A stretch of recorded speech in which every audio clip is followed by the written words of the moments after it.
అయితే బలూచిస్తాన్ అంశానికి సంబంధించి భారత స్టాండ్ ఏంటి, భారత వైఖరి ఏంటి అని చాలా మంది అడుగుతూ ఉంటారు. భారత వైఖరి టచ్ మీ నాట్, అంటీ ముట్టనట్టుగానే వ్యవహరిస్తోంది. అప్పుడప్పుడు నైతిక మద్దతు కోసం మనం స్టేట్మెంట్స్, మన ఎక్స్టర్నల్ అఫైర్స్ మినిస్ట్రీ నుంచి అప్పుడప్పుడు స్టేట్మెంట్స్, మన మంత్రుల నుంచి స్టేట్మెంట్స్ వస్తుంటాయి. కానీ ప్రత్యక్షంగా మనం అక్కడికి వెళ్ళి ఏదో వాళ్ళకి సహాయం చేయగలిగే ఆయుధాల రూపంలోనో లేకపోతే ఆర్థికంగానో సహాయపడేటువంటి పరిస్థితి, డైరెక్ట్గా చేయగలిగేటువంటి పరిస్థితి లేదు. దానికి చాలా కారణాలు ఉంటాయి. అంతర్జాతీయంగా కొన్ని దేశాల నుంచి ఒత్తిడి ఉంటుంది. యునైటెడ్ నేషన్స్ కానీ, అమెరికా కానివ్వండి, చైనా కానివ్వండి, ఇలా రకరకాల ఒత్తిళ్లు ఉంటాయి. కాబట్టి ప్రత్యక్షంగా బలూచీలకు సహాయం చేసేటువంటి పరిస్థితిలో మనం లేం. కానీ ఇండైరెక్ట్ గా ఏమైనా చేస్తే చేయవచ్చు. అదేది కూడా పెద్దగా మీడియాలో కవరేజ్ కాదు, అది వేరే అంశం. అయితే ఇప్పుడు తాజాగా జరిగినటువంటి ఈ దాడులకి, వీటన్నిటికీ కూడా భారత్ని బ్లేమ్ చేస్తోంది పాకిస్తాన్. గతంలో కూడా చాలాసార్లు బ్లేమ్ చేసింది.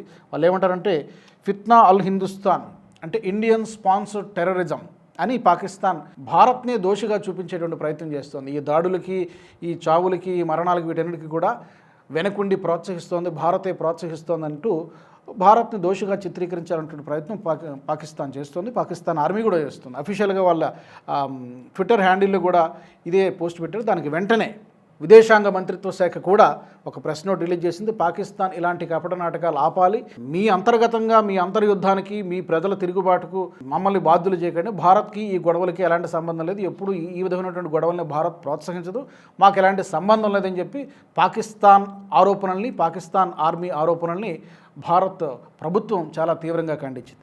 వాళ్ళకి పరిపాలన చేతగాక భారత్ మీద పడి ఏడుస్తామంటే ఎవరు నమ్ముతారు? కాబట్టి మీకేమనిపిస్తోంది? పాకిస్తాన్లో అంతర్యుద్ధం జరగబోతోందా? ఈ బలూచిస్తాన్లో జరుగుతున్నటువంటి గొడవలు మిగతా ప్రావిన్స్లకు కూడా పాకుతాయా? 2 ముక్కలు అవుతుందా, 3 ముక్కలు అవుతుందా? ఏం జరగబోతోందో పాకిస్తాన్లో? అమెరికా స్టాండ్ ఏంటి ఈ విషయంలో? మీరేమనుకుంటున్నారు? తప్పకుండా కామెంట్ సెక్షన్లో తెలియజేయండి. మరొక వీడియోలో మళ్ళీ కలుసుకుందాం. జై హింద్.